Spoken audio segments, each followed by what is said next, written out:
Hello and welcome to the Auto Off Topic podcast. I'm your co-host Andrew, and my other co-host is Brad tonight. Hello, Andrew. I don't think we're both co-hosts. I think it's your show. Yeah, I think we're co-hosts. All right, I'll take it, but...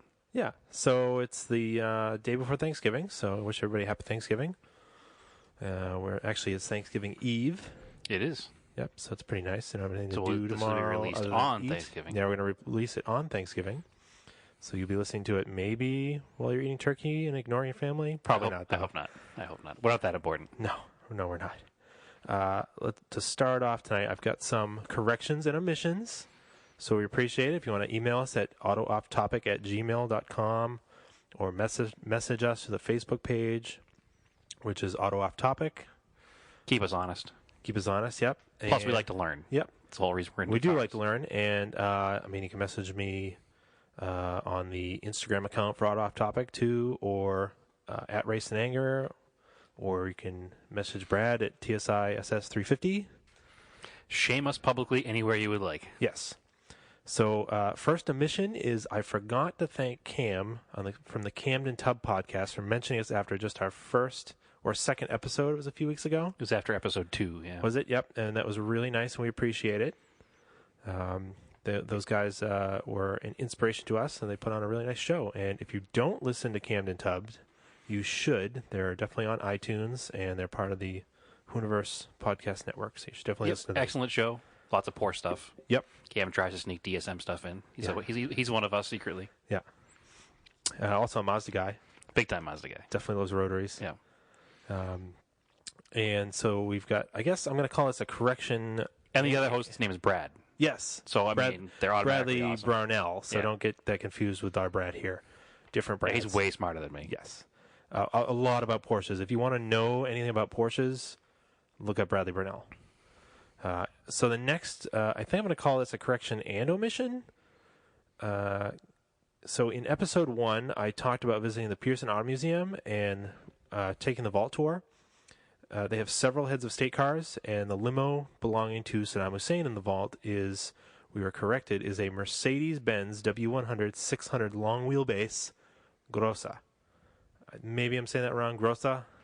Grosse. However, you would pronounce that in German. With some sort of German accent. I guess we need a correction on our correction for this one. Yeah, we don't know. I'm not sure how I could say that in German correctly. Grossa.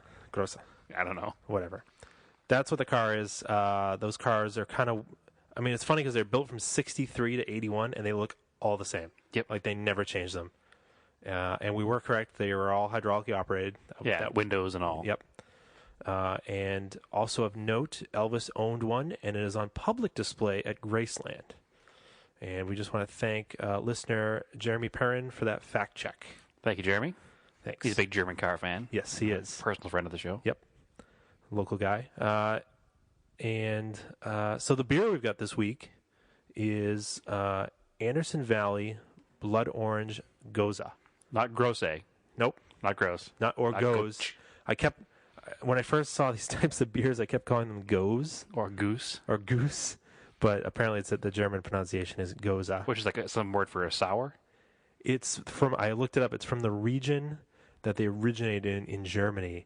Okay. And the water that was used was from the river Goza, I believe, if I'm interpreting it correctly. And it had the river was kind of brackish, so it had a bit, or water from the area, the aquifers had a bit of a salt. So it's more salty than sweet. Yes, and that's why they have a salty taste. And they're traditionally blue with some coriander in them. That's what makes it Goza. Well, this one is delicious. It is delicious because it has the tart from the blood orange, too. I figured it was kind of, it's sort of Thanksgiving-y. It kind of reminds me of a cranberry or something. A little bit. Yeah. So that's our beer of the week. Taking a little sip there. Silence for drinking the beer of the week. We're supposed to take a sip at the same time, but whatever. We'll stagger it. Project car updates. Yes, sir. I've got nothing too drastic. I borrowed my dad's pressure washer, and on the garbage Montero, I cleaned off as much mud and dirt off the bottom as I could from all this season's off-roading and trying to get that truck ready to spray some rust preventive stuff underneath it to try to preserve it because it's not that rusty. Right, somehow. Yeah, well, it came from Colorado, and they don't really use road salt there. It's got some surface rust, but it's not rotted. It's totally solid. Nope, so very serviceable truck. Yeah, I want to preserve it as best I can. Yeah, we're trying a new product this year, actually, so we'll have to keep you informed on that. It's called New Hampshire Oil Undercoating. Like it's a company's like... I guess the company's based from out of New Hampshire. Well, that makes sense because New Hampshire has such a problem with that. But a friend of mine runs a shop in Merrimack, Mass., and he's going to be spraying all of our cars, at least probably 4 or 5 cars of podcast members and friends and family of podcast. So we'll have to give you a review on how that goes. It's interesting. It's kind of like the fluid film product. Yeah, that was the other option. I did buy some fluid film, and I just never put it on. So, well, I guess fluid film is good for some touch-ups. I was talking to Jimmy about that, the guy that owns the shop. He says that you can use his stuff to touch up too, but he has it in bulk. It's not something that you can just go down the store and buy.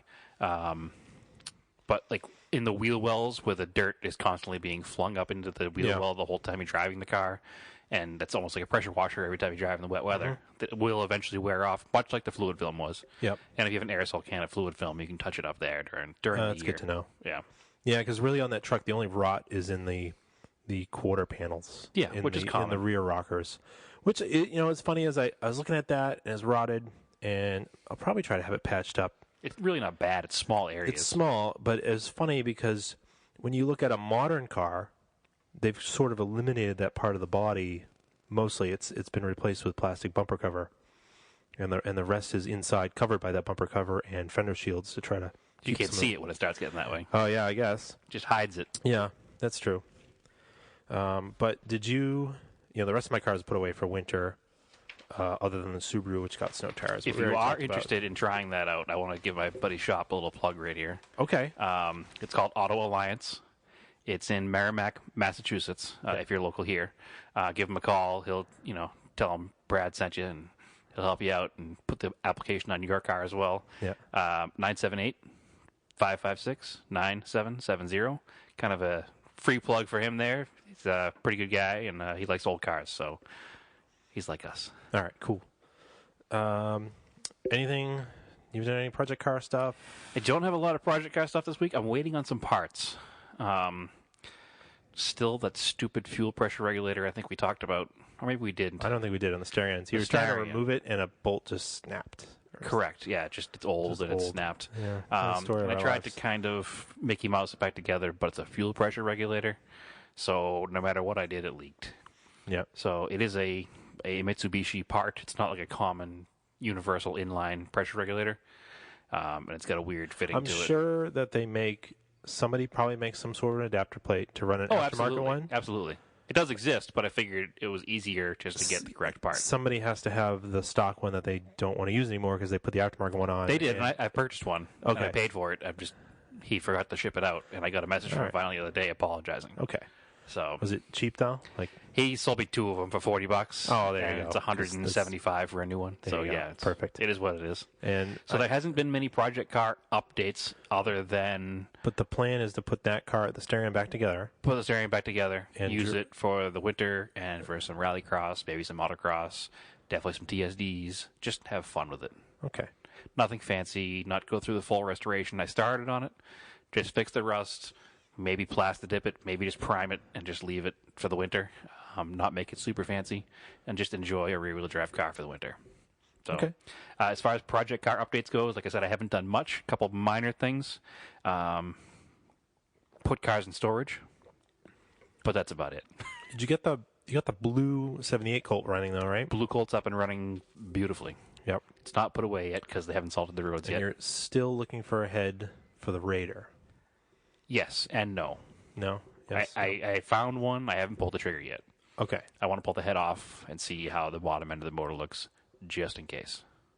Yeah, it seemed to be all right. I mean, there's one of the mechanical lifters is mushroomed on the bottom.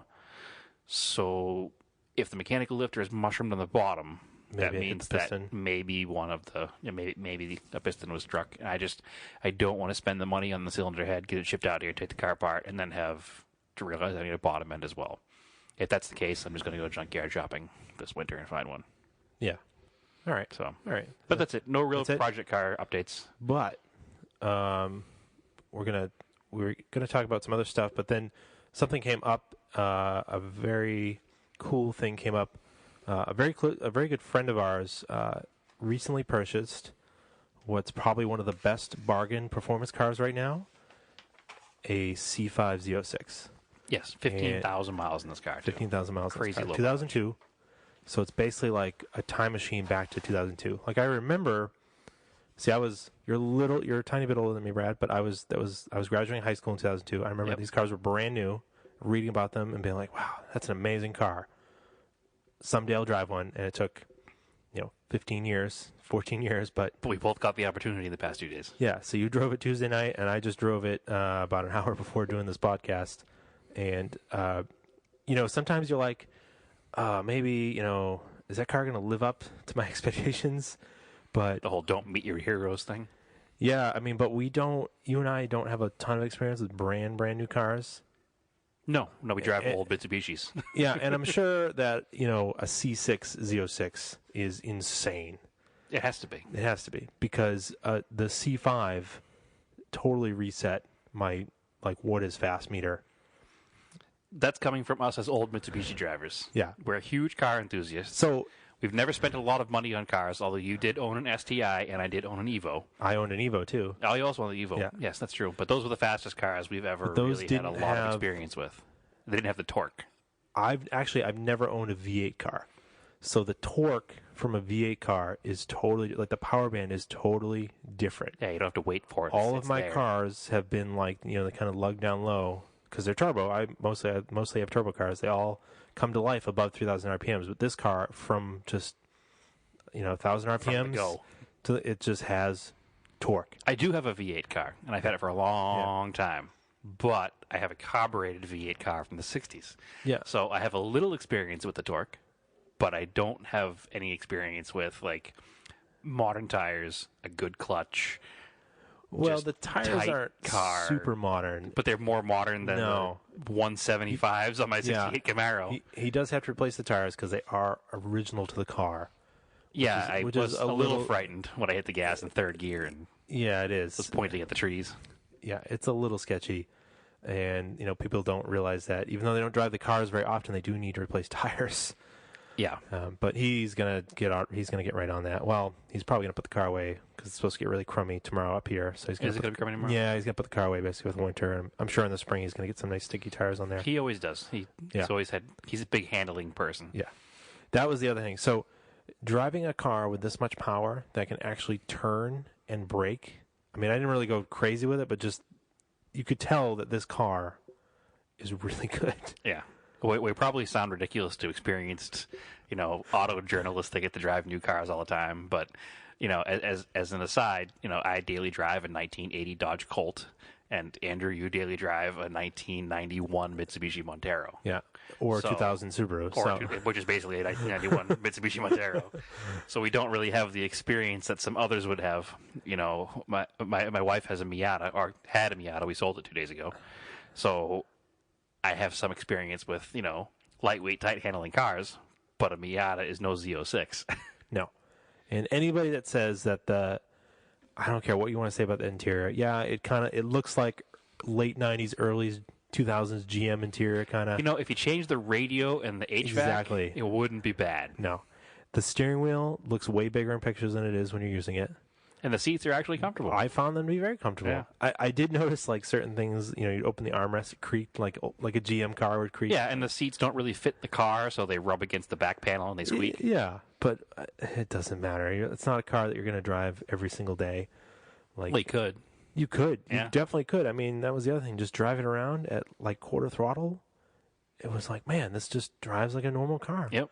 It wasn't tiring at all. No, it was nice. It's a very nice car. It's a super nice car. So hopefully we'll have more on that in the spring. And we won't be so into it by then, though, because it'll be older by then. Right now, we're both just on we're on the high of driving a really cool car that's at the level of something we've never owned or driven ourselves before. It'll be fun because I'm trying to get my talent together, and I like to meet up with him, and we will hopefully do some Track Night in America events with the SCCA, which are really fun if you haven't done those. And then some other time, we know a bunch of people that do get a car to do that. We know a bunch of people that do local time trial events. So maybe the Starion. Track Day, bro. Exactly. Yeah. Don't go to that Facebook page. Moving on. Yeah, speaking of like track day stuff or like not even supercars. I guess I'd call that Z06 a sports car. It's not a supercar. No, definitely not. Well, let's talk about, I guess, the big thing that happened this week to be topical in automotive land, or debuted last week. Top Gear. Nope. The Grand Tour. Don't call it Top Gear. Even though, the Top Tour. Grand Gear. So we're not going to do a full recap episode. You know, it doesn't need to be like... You've heard it. If you care about it. Yeah, you already watched it. Yeah. You know, it doesn't need to be recapped like Walking Dead or something, or Westworld, where there's like lots of crazy shit going on and you're trying to figure out what's going on. So that's the spoiler alert. If you haven't watched it yet and yet you're listening to us, that's really weird. You should shut this off and go watch the Grand Tour. So, man, that opening section of it, I thought was pretty fun. With the 3 Mustangs? Well, the part with him leaving the BBC, that was was a nice little thing. And then the part with the 3 Mustangs. I have to admit, I didn't even know what that Mustang was he was driving. I had to look it up. What was it? That GT350R. Yeah. It's crazy. You didn't know about that? I don't know much about it. I mean, I know the flat plane crank and all that stuff. I know a little bit about it, but I didn't recognize it. Mustang I didn't realize that the grill everybody was is different. I didn't jerking realize the whole off to car right was now. different. I didn't realize much about the car at all. Yeah. But again, we're not new car people. We were just mind blown by a 15-year-old Z06. No. But that's the Mustang right now that everybody's like, jerking off. Yeah, I'm sure it's a great car, but. And then, apparently, like all your Prime money, that's where it went. Yeah, they spent a lot of money on that. That is a lot of money spent on that, but it was worth it. That's the one thing I have to say. The Grand Tour is visually stunning. I mean, Top Gear, which it has to be, because Top Gear was always a beautiful show. Up a notch. Yeah, and my impression was that basically all of the TV technology over the last 15 years, and now you've got 4K. I don't have 4K TV, but no, me either. I'm sure that this show looks even better in 4K. It looks pretty good on a 10-year-old really good on Vizio. Yeah, I mean, I have I have like a 2-year-old Vizio, and it looks really good. So, I think that was like all of the streaming and TV technology, it's all gone towards this. It had to be. And I started watching it on my tablet. Yeah. And I stopped. No, you got to watch it on TV. I noticed what did not look the way I wanted it to look, so I waited till the next day and I watched it on the television. No, and I thought the editing was really crisp. Those on-track scenes with the hypercars. That was cool. That was amazing. I mean, the spark shots were amazing. Yeah, I got a little annoyed when they kept switching between those filters. And they made Instagram filters? Yeah, it made it kind of look like film. That was a little annoying, but whatever. I love the American racing driver. Some people don't. I think that was really funny. I think it was too stereotypical. It was a cheap shot. Easy joke. It was pretty funny. Test Track's kind of weird. Made like a big deal out of it. It's like, I like whatever. It. I hope an old lady actually lives in that house.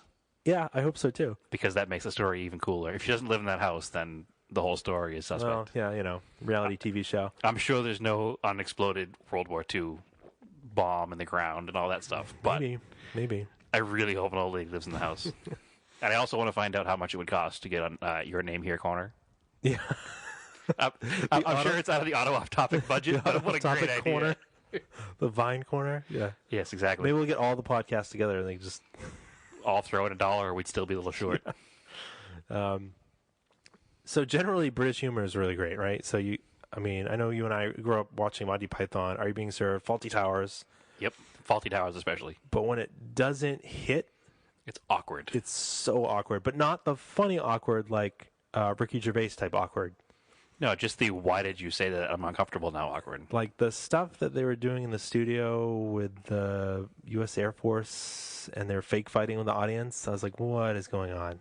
I didn't so much as mind the fake fighting with the audience as I did the killing of all the celebrities. That was really weird. Yeah. Because it was actually Jeremy Renner. Yeah. I was like, how much did they pay you just to pretend to fall out of a... It was really strange. I didn't understand that. I felt they could have been doing more with cars. Yeah. I don't know what the segment with celebrities is going to be, if there is going to be one. They might not be able to do one because of the current Top Gear, but whatever. Well, they won't be able to do the same kind of segment, but they'll be able to do something with celebrities. Yeah. But, basically, to me, well, I read Richard Porter's book, and on that bombshell. Yeah, we talked about that last week.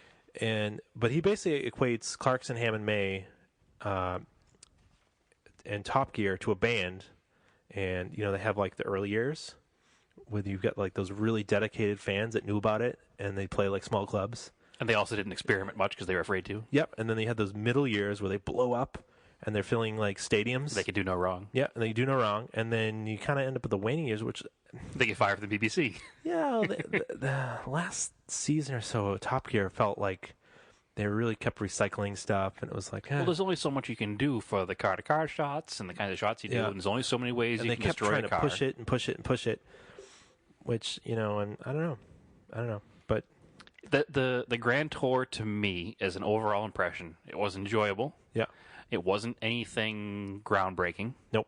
It was more of the same with a slightly different twist, yep. Which is not a bad thing. Nope. What I think, it's basically, if you stick with the band comparison, it was basically a new band started by the most successful members of the old band. Okay. Right? So, and then if you equate episodes to albums, like what's your favorite album, or you think this is the best album, like I think the Botswana special that Top Gear did back in 2007. Yeah. Where they crossed like part of Africa. It was their best album. That's like the best one, the best episode I've ever seen. And that was the show that was like, wow, Top Gear is like really, really good. So I hope that with the budget and being called the Grand Tour, that they are able to do some sort of epic trips like that again. Well, I feel that with the giant tent setup that they already have, that they've already planned this. So yes, and that seems. I mean, obviously it's been planned because it's all shot, but I'm looking forward to the episode with the dune buggies that they kept alluding to. Yep. Just because that's more on our scale of crappy old cars. And like you said, I mean, that's the good news, right? Is they didn't change the formula. Like it's the same. No, it's the same thing. It's the same. It's just different enough so the BBC can't get mad. Yep. So they didn't go totally off base. It's just they want to give the fans what the fans want. Correct. Play the hits. Yep. Play the hits. I liked it. And then, it was kind of funny. Sorry, you're off mic. Oh, I was off mic. Sorry. Yeah. So Rookie mistake. I actually had saved the Chris Evans, Matt LeBlanc Top Gear on my DVR. Okay. And I hadn't watched it yet because the internet told me it was terrible. And I was like, I don't really want to watch it because I'll just get really angry. But I was, I should watch it after watching the Grand Tour and just do like a little back-to-back just to see what it was. Now, I don't know who the hell Chris Evans was at all. Apparently he's some radio host. He's a BBC guy. From Britain, and he was very popular. Yeah, I don't know him either. But he's just like, that first episode, I don't know if you watched it. It might be on demand if you can try to watch it. I have not watched it. He's basically running around like shouting. It's like, is there something wrong with this man's audio? Either he's just really excited or he's just like running around shouting. Who knows? And to be honest with you, I did not watch it because the internet said don't watch it. I think I was turned off by the fact that it had an actor from Friends. He's actually not that bad. I know. He's probably one of the better parts of it. I should watch it. Because he's used to being on camera. I get that. I get that. I never liked him as an actor, so I can't imagine him as a host. I don't think he's an Oscar winner. No. But I wasn't saying that at all. But I don't think he's a bad guy. I liked it. And so, I wasn't saying I didn't like his acting skill. So that's my opinion here. Contrary to internet opinion, rebooted Top Gear is not that bad. I'll plead the fifth. I haven't seen it. They kept the formula the same. I thought what Matt LeBlanc did with that Nomad, he raced an aerial Nomad. We didn't race it, but they did like a film. Okay. He kind of screwed around in the desert with it. It looked really good. It was pretty cool. Well, I'm sure a lot of the film crew is the same, so they probably have a lot of the same setup for that stuff from the old crew of Top Gear, I should say. A lot of the actual crew themselves. Probably the same. I mean, look at this. We're so spoiled now. We have so many car shows that we're just. Well, I mean, because after I watched the Grand Tour, I immediately had a DVR'd episode of Drive. Yes, which is an American show that's completely different than Top Gear, but along the same general formula. It does have Chris Harris, which is on Top Gear, rebooted Top Gear. Yes, he is. He makes a joke about that actually in that last episode. Yep. But I mean, it's a fully American-made show. It has, Matt Farrer from the Smoking Tire and Mike Spinelli. Mike Spinelli. He's from Jalopnik originally. Originally from Jalopnik, yeah. and they're all really like enthusiastic car people, and they made for. And that's all I want. It's a great show. Yeah, it's a really good show. 30-minute show or 26 minutes probably because it's on cable. All I know is it looks really good too. And, really good. And I hope they keep making it because I will keep watching it. And you and I being into off-road driving as amateur off-road drivers, amateur overlanders. Yeah. We've watched a few overlanding YouTube shows. And this one episode of Drive showed more overlanding than any of those shows. Yeah, so this was the one where they took the E30 and the Bentley Bottega. Bottega. The Bentley Bodega. Yeah. Sell cigarettes out of the back to pay the taxes. Chorizo in it. And it's the the Jeep, whatever that little tiny Jeep thing Jeep is. Renegade. Renegade, there you go. It's a great show. It's a very entertaining show. The really capable Jeep Renegade. Right, well, it's trail rated. Yeah, they don't lie. The Fiat Jeep is trail rated, so and that was really cool actually. And then those guys that did help him at the end though, those are overlanders. True overland rigs, yeah, those are cool looking. Those are real overland rigs, yeah. Anyway, that's completely off topic. But if you haven't watched The Drive, watch Drive. It's a good show. Yep, you should watch it. Not the movie Drive, which is a fun movie, but we're not talking about the movie Drive. Some people like it, some people don't. It's a very very polarizing movie. Yes, it's whatever. It's enjoyable. Next topic. Good segue, right? Next topic. Well, there's no other way to segue it. No, there really isn't. It's wintertime. It is wintertime. Winter sucks. And we do indoor car stuff. So I'm going to call it scale project cars. Yes, as you do have your blog you ran for a little while. Yeah. # scaled project cars. Yeah, maybe I should pick that back up. But so we're gonna pivot, right? And that's what they're calling it now. You pivot. Okay. I'm not moving. We're going to talk about some indoor car enthusiast activities. Which is really what you and I kind of cut our teeth as car people together on. Yeah, because before we could drive, we had no other way. And Correct. It was really before Gran Turismo truly existed. Correct. So we played with model cars. Well, you didn't really play with them. You build them. Well, we built model cars together. We raced slot cars together. That's true. But tonight we're just going to talk about the 124 scale cars. Styrene plastic model cars. Because you could go into so many different things. RC, slot RC, cars, video game cars. Those are all different stuff. So we're going to keep it just scale cars, try to keep this a little focused. But let's see, Brad, you've been sending me a ton of kits. Nope. You've been sending me pictures of a ton of kits that you've been working on lately. Not kids. Kits. I've not been sending you pictures of kids. No children. Nope. That's not how this works. Yes, I have. Now, I want to give them a little background on our model kit building days. True. I mean, like I said, that's how we kind of started and grew as car enthusiasts together. For people that don't know, Andrew and I grew up across the street from one another. So we've known each other since Andrew was 4. Almost 30 years. Yeah, so it's been 30 years of friendship here. But we kind of cut our teeth in the car hobby because our fathers were big into vintage cars, and they both belonged to the same antique North Shore Old Car Club.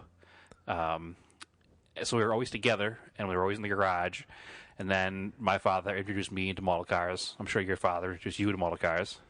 Yep. And then it was mostly from you. Yeah, we just kind of started doing it together. And next thing you know, we have, between the two of us, more than most hobby shops worth of plastic model cars. Yep. And that hasn't changed now in our mid-30s. Very specific tastes.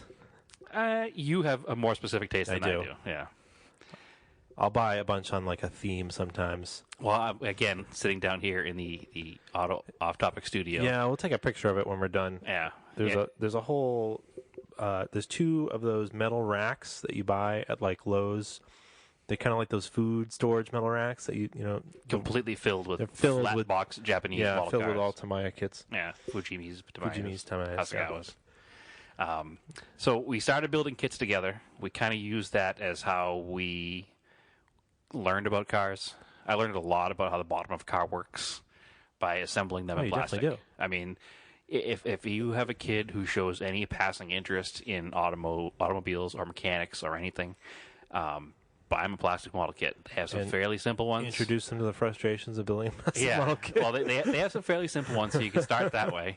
Some skill level 1 snap tight kits, and the kid can build a car that he can play with now. The new snap tight kits, I've built a few with my daughter, and they're pretty robust when you're done. They have metal axles. They roll down the road. I mean, they're a lot of fun to build, and they teach a lot about how the underpinnings of a car work.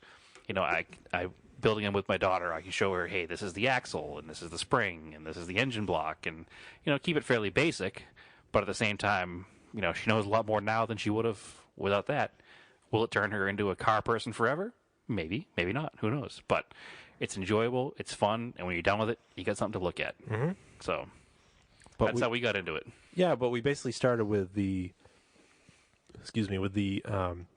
American stuff because it was available. Because that was available. Yeah. I mean, you could at the time you could go to a toy store and you could buy a model kit. You can't do that anymore. You still buy at Toys R Us, but they have like 3. Yeah, and they're usually movie themed. No, they used to have a bunch. Yeah, like, so much. Oh, I remember. Revell. We used to have was it Child? No, it was the one. KB Toys. KB Toys. Even Tamaya gets KB Toys eventually. That was like early on. Yeah, I think that was when like This is getting really nerdy. When MRC was distributing, probably. Those were Fujimi kits. Was Fujimi? I definitely had some Tamaya kits with MRC stickers on them. Maybe they reboxed Fujimi kits. Yeah, but whatever. No, Testers did Fujimi kits. Mm-hmm. Ooh. Mm-hmm. Yeah, you're right. I blew it. Sorry. Yep. And then you could, but we basically it was like this was before it was Revell Monogram. So you'd get a separate kit would be Revell, another kit might be Monogram. Correct. Even though they're the same company. They weren't at the time. No, they were different companies. Okay, yeah, there was AMT, and then MPC. Yeah, MPC. And then AMT and MPC combined. Yep. And there was Revell, and there was Monogram, and then Revell and Monogram combined. Is it currently just Revell? Monogram name was dropped. Yeah. Just Revell, or the other way around. No, I think it's just Revell. Yeah, I think you're right. I can't even remember anymore. It doesn't matter. Yeah, it's Revell. It's definitely Revell now. Because I think mostly AMTs were like 1/25th scale. It depends on the kit. It depends on the era it was released. It depends on the kit itself. Oh, yeah, and then you get like the oddball Lindbergh. That'd be like the 1/20th scale, yeah. Yep. And they're usually not as good. Yep. Now, AMT is gone. MPC is gone. What is it now? Is it just Erdl? They were. No, Erdl's gone. Erdl's been gone for a while because they used to make they were bought. All the rights and naming rights were bought by a company called Round 2. Yeah, it's some Chinese company. I think. Now they're reproducing. I don't think it's Chinese. Now they're reproducing a lot of their. Check old, with my. I have to look into that. My die-cast expert, I know. But anyway, Round 2 re-released all the AMT, the MPC, all the cool old 60s and 70s kits are now coming back out. Which, going into how we even got on this topic tonight, is what got me back into it. You and I have both always bought kits. We haven't always built kits as we've been going along, but we've always bought them. I'm a kit collector. Correct. I collect interesting model kits so I can look at the boxes on the shelf. Maybe someday build them. Yeah, there's the potential. The option is there. They don't go bad necessarily. No, as long as they stay it's not damp. Yeah, exactly. The decals don't get all ruined. Excuse me. What got me back into it was I was camping in Maine this year. Yeah. But it's not like camping, like you have a trailer that you camp in. Yeah, we have a trailer now. You're not like in a tent. We're glamping, I guess you'd call it. And it was a rainy, crappy weekend, and I did not know what to do. Nobody else was camping other than just me and the family. There were no other friends around. It was just us. It was pouring rain. We took a ride into town, which from our campsite is, an hour and a half drive. And there was a Hobby Lobby, and I know some people might not like Hobby Lobby's practices, but hey, they sell model kits. So we went to Hobby Lobby, and I saw a model kit of a Chevy Blazer, like a 1972 Chevy Blazer, the full lift-off roof style. And I said, you know what? It's raining. It's crappy. I can do this at the kitchen table in the camper. So I picked it up, and I started building it. And I brought it home, and I was all excited. And next thing I knew, I had finished a model kit for the first time in years. So I said, hey, I'm going to get back into this. So I bought a little desk, or my wife, Deb, bought a little desk, put it in the living room, and I've been building like crazy ever since. I probably built, I haven't built a kit in years, and I've probably built 5 or 6 in the past couple of months.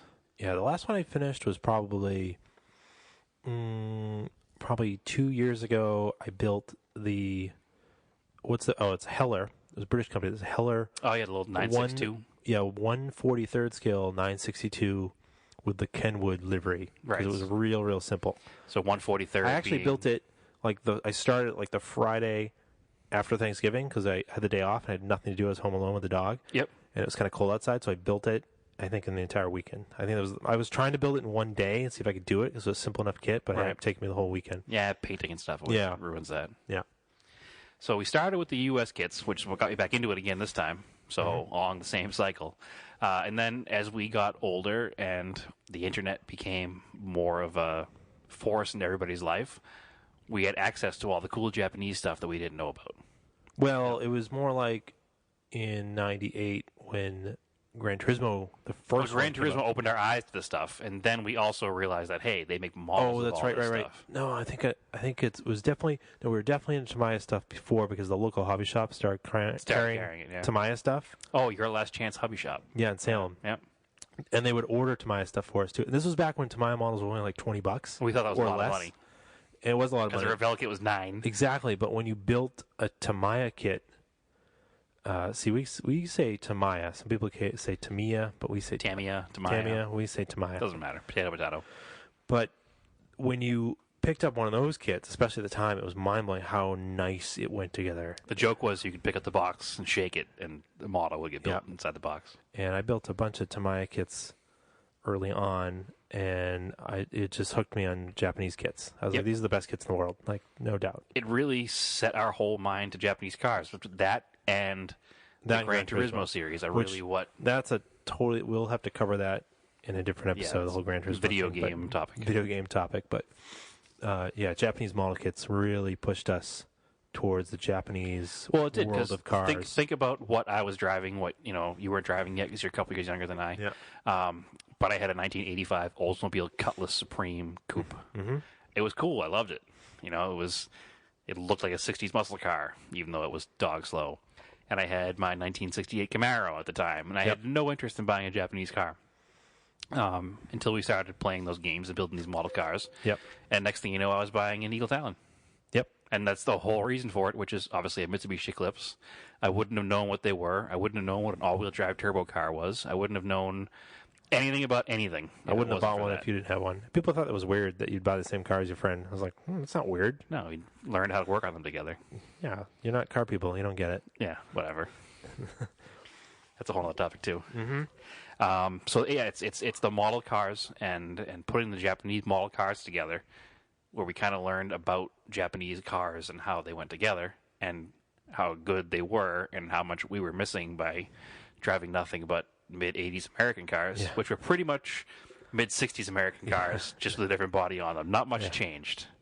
I always laugh. It was the same for the kits. The kits didn't change from the 60s. No, that's very... American model kits. Yeah, that's true. And now they're finally starting to catch up with, I think...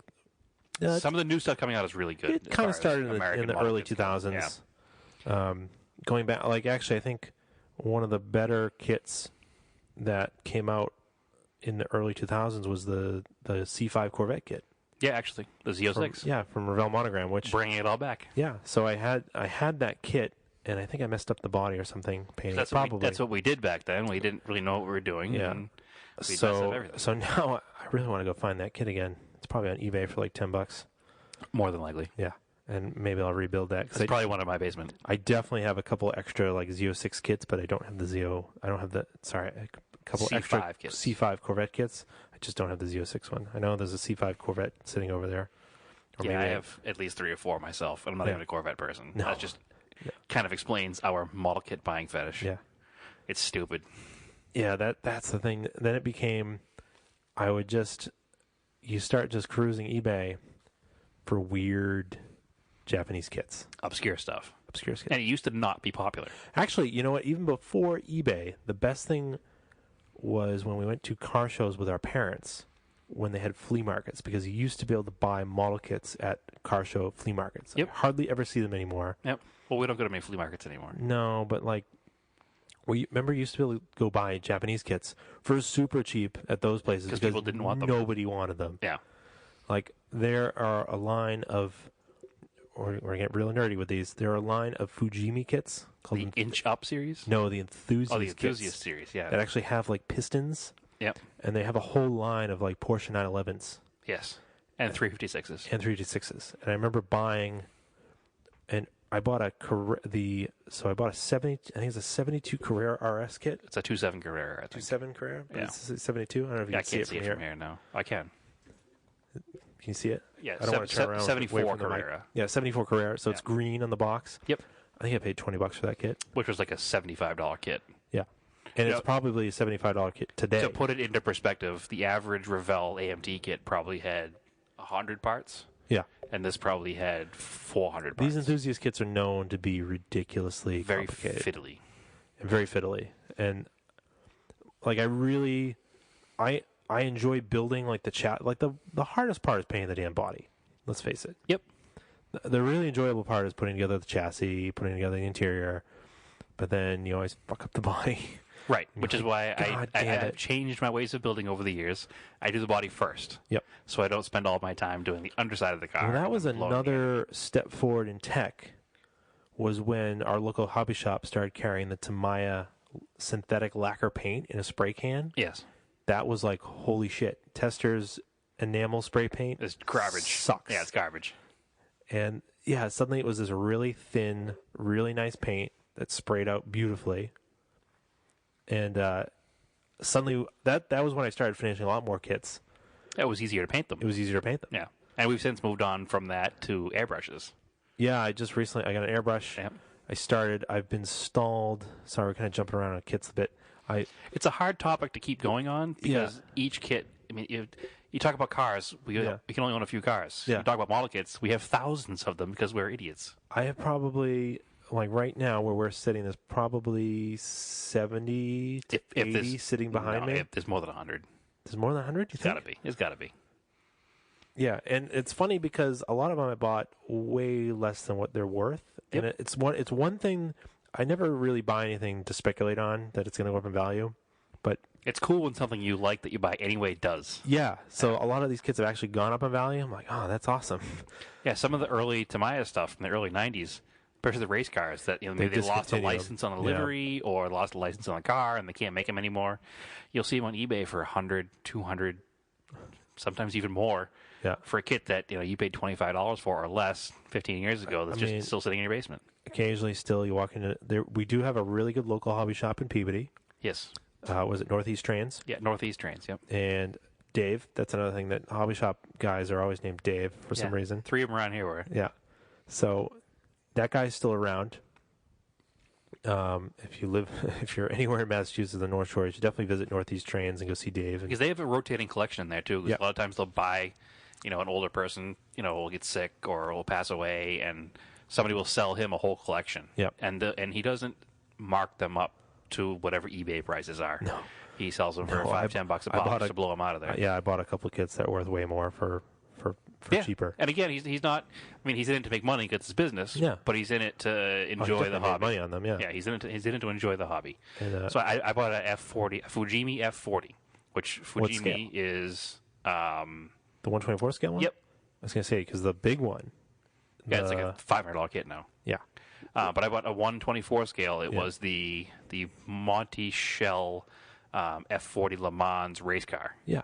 But it was the kit, and it came with a set of decals, and it came with a set of photo etch, which is a whole small little detail thing for model cars, like an aftermarket company that makes parts for model cars, which is a huge industry, surprisingly. Yep. But the decal set is worth $17 or so, and the photo etch set is worth $25, and the model kit is worth $45, $50, and I bought the whole package of all 3 of them for like $17. Yeah.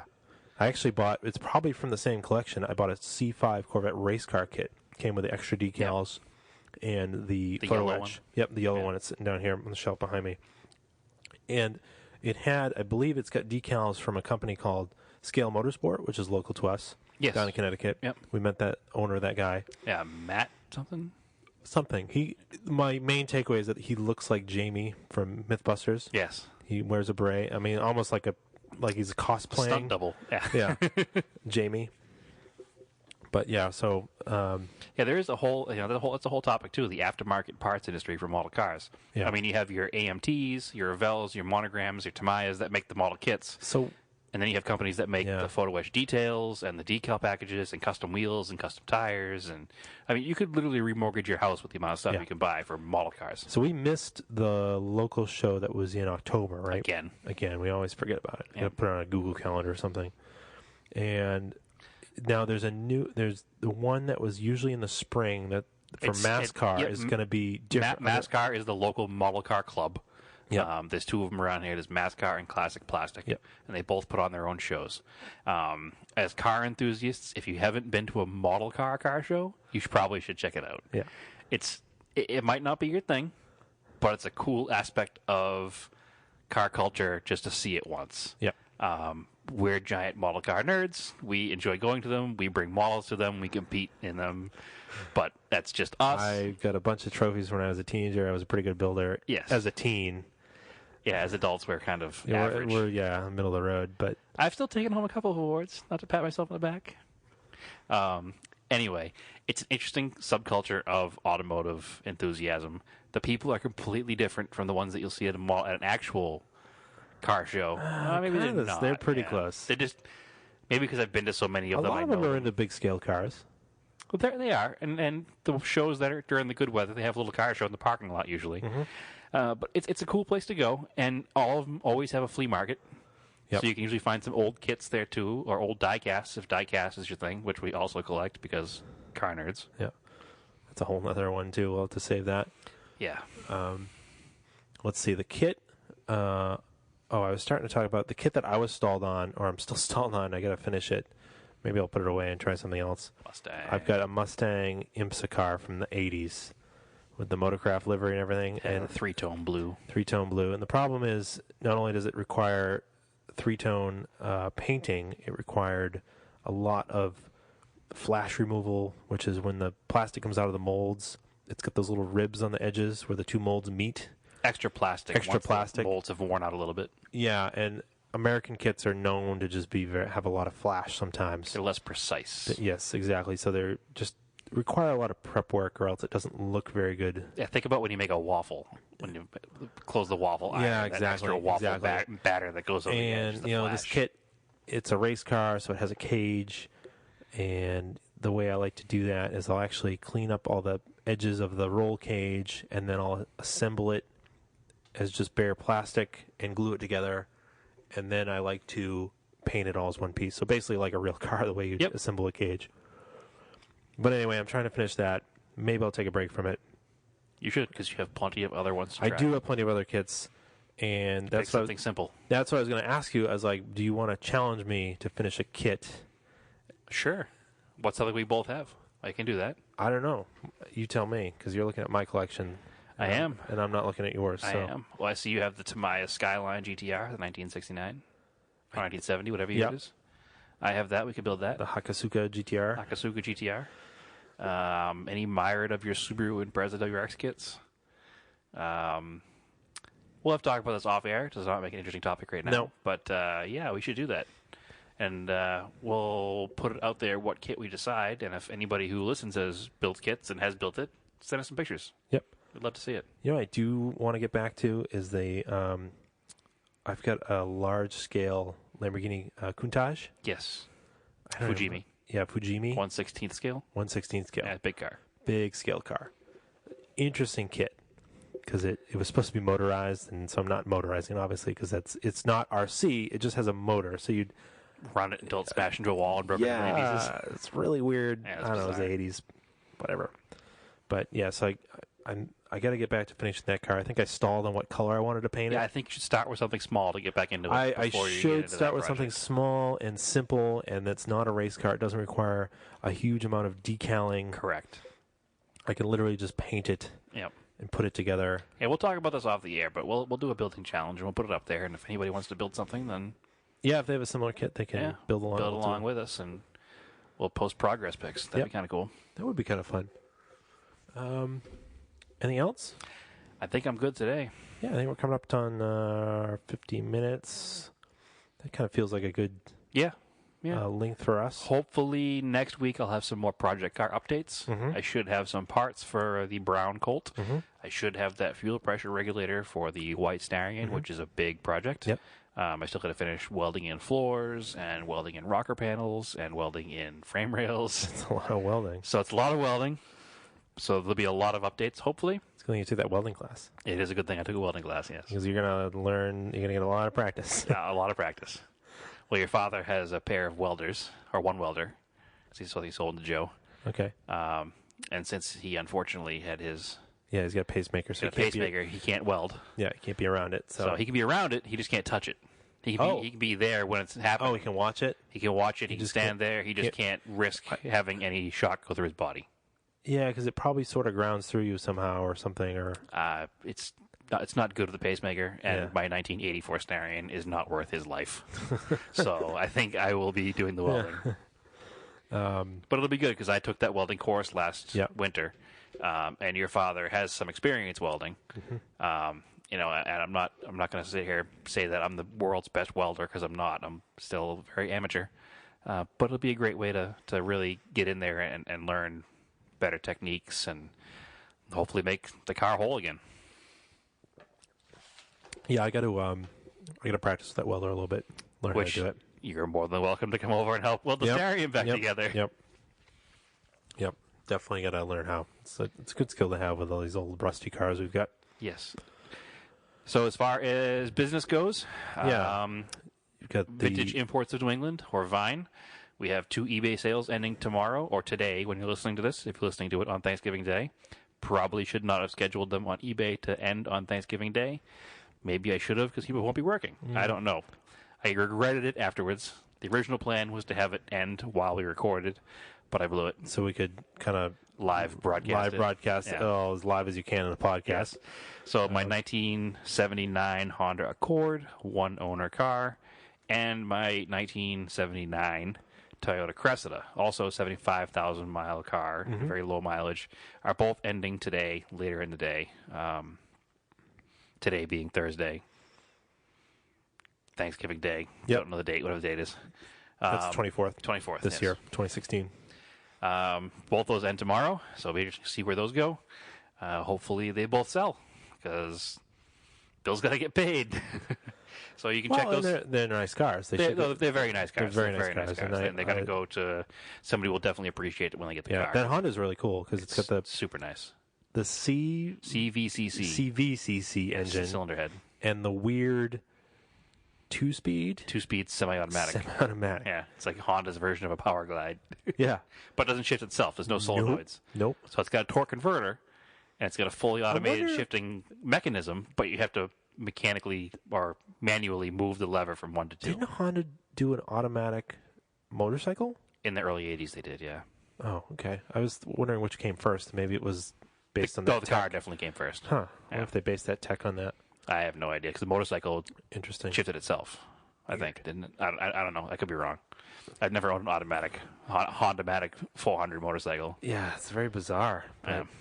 And actually, I think they did some automatic Gold Wings, too. That makes more... I could see that in a Gold Wing, a big cruiser bike like that. Motorcycles. A gigantic motorcycle. Huge.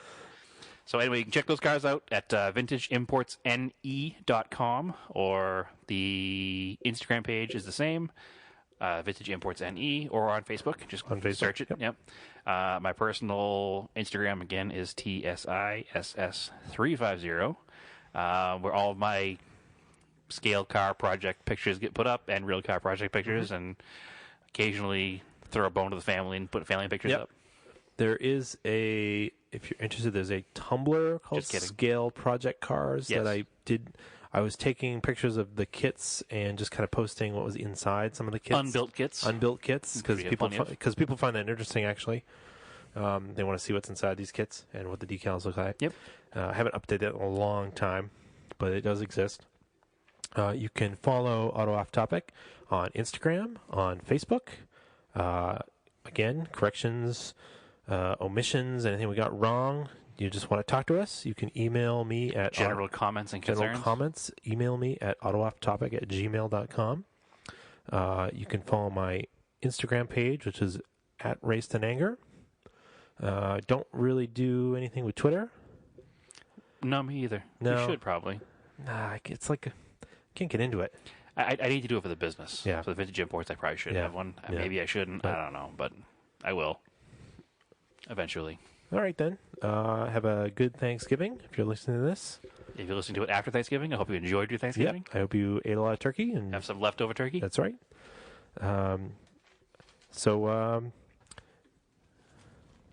That's it. That's it. Keep your cars analog. Excellent.